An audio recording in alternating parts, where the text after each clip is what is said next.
Seorang pria di Bali berinisial IGS, 40, harus berurusan dengan polisi setelah membuka paksa penyekatan pemberlakuan pembatasan kegiatan masyarakat, PPKM, darurat.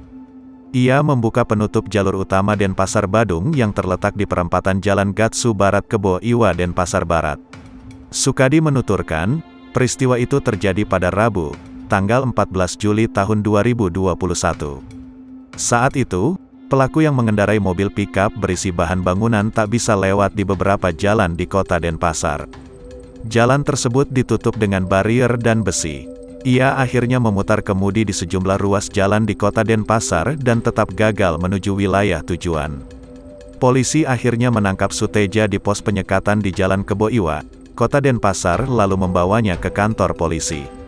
Atas perbuatannya itu, pelaku disangkakan tindak pidana melawan petugas saat PPKM darurat sebagaimana dimaksud dalam pasal 216 Kitab Undang-Undang Hukum Pidana, KUHP.